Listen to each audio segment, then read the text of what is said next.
So hey guys, নমস্কাৰ সকলোকে। আশা কৰোঁ সকলোৱে মাঘ বিহুটো উলহ মালহেৰে আৰু ফূৰ্তি ফাৰ্তাৰ মাজেৰে পাৰ কৰিছে। বিহু শেষ হোৱা নাই, কাৰণ মাঘৰ গোটেই মাহটোৱে বিহু। তথাপি আজি মই এই ভিডিঅ'টো লৈ আহিছোঁ, আৰু এই ভিডিঅ'টো মই আজি কথা পাতিব আহিছোঁ যৌৱনে আমনি কৰে 2 নামৰ চিনেমাখনৰ বক্স অফিচ কালেকশ্যনৰ ওপৰত, আৰু লগতে অসমীয়া আহিবলগীয়া কেইখনমান বিগ বাজেট চিনেমাৰ ওপৰত। গতিকে আহক আজি ভিডিঅ'টো আৰম্ভ কৰোঁ। চ' যৌৱনে আমনি কৰে 2 এই চিনেমাখনৰ চিকুৱেল, এই চিনেমাখন এখন চিকুৱেল হয়। ফাৰ্ষ্ট পাৰ্টখনৰ যোনখন নাম হ'ল যৌৱনে আমনি কৰে, আৰু যোনখন আহিছিল 1998 আৰু 27 বছৰ পিছত বৰষাৰণী বিষয়াৰ এইখন চিনেমা ৰিলিজ হৈছিল। আৰু এতিয়া বৰ্তমান এই চিনেমাখনৰ ৰিলিজ হোৱাৰ আজি প্ৰায়ে 15 দিনমান কমপ্লিট হৈছে, আৰু এই চিনেমাখনৰ বাজেট আছিলে 65 লাখ, আৰু এখন অসমীয়া চিনেমা হিচাপে এখন বহুত এটা ডাঙৰ বিগ বাজেট হয়।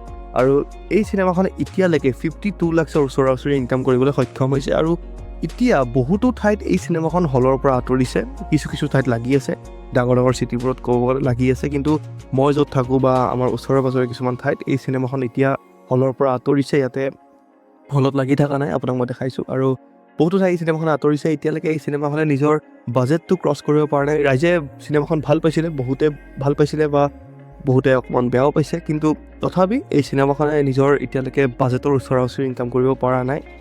লাইফ টাইমত ক'ব গ'লে যেতিয়া ৱৰ্ল্ড ৱাইড ৰিলিজ হ'ব, তেতিয়া হয়তো এই চিনেমাখনে নিজৰ বাজেট ক্ৰছ কৰি দিব, কিন্তু এতিয়ালৈকে এই চিনেমাখনে নিজৰ বাজেটটো ক্ৰছ কৰিব পৰা নাই।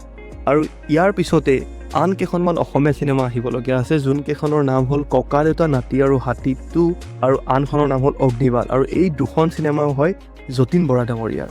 আৰু এখেতক বহুতো ক্ষেত্ৰত ৰাইজে অকণমান পচন্দ নকৰে, কিন্তু বহুতো এনেকুৱা মানুহ আছে যোনে এওঁক বহুত পচন্দ কৰে। তাৰ ভিতৰত ময়ো আছোঁ। এজন এক্টৰ হিচাপে মই এখেতক বহুত বেছি পচন্দ কৰোঁ।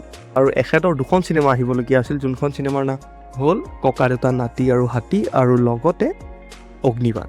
আৰু প্ৰথমতে আহিবলগীয়া আছিল ককা দেউতা নাতি আৰু হাতী 2খন, যোনখনৰ ৰিলিজ ডেটো ফাইনেল হৈ গৈছিলে 21 নৱেম্বৰ তাৰিখে ৰিলিজ হোৱাৰ কথা আছিলে।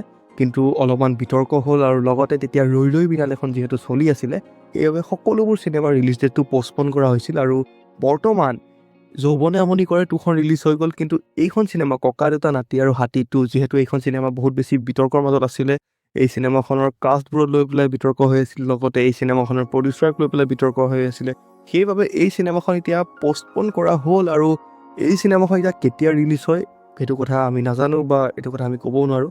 এই চিনেমাখনত আদিল হুছেইন, উৎপল দাস, প্ৰীতি কাংকনা আৰু যতীন বৰা এনেকুৱা বহুত ডাঙৰ অভিনেতাবোৰ আছে। আৰু লগতে এই চিনেমাখনৰ শ্বুটিঙো বিদেশত গৈ পেলাই কৰা হৈছে।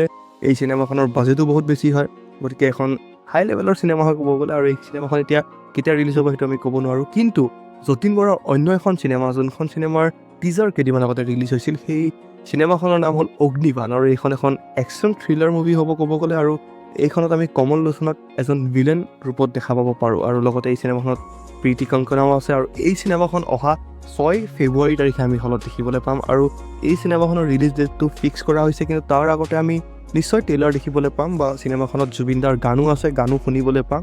কিন্তু এইখন চিনেমা এতিয়া কেতিয়া ৰিলিজ হ'ব সেইটো ফিক্স হ'ল। কিন্তু তাৰ বিপৰীতে ককা দেউতা নাতি আৰু হাতী 2, যোনখন বহুত আগতেই প্ৰস্তুত কৰা হ'ল, বা যোনখন অগ্নিবাণৰ আগতেই ৰিলিজ ডেট ফাইনেল কৰা হৈছিলে, সেইখন চিনেমা এতিয়া কেতিয়া ৰিলিজ হয় আমি গম নাপাওঁ।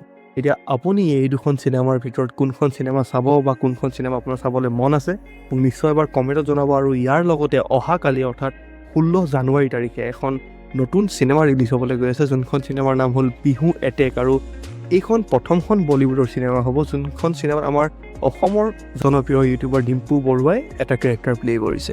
গতিকে আপুনি এইকেইখনৰ পৰা কোনখন চিনেমা চাব মোক নিশ্চয় এবাৰ কমেণ্টত জনাব। ধন্যবাদ।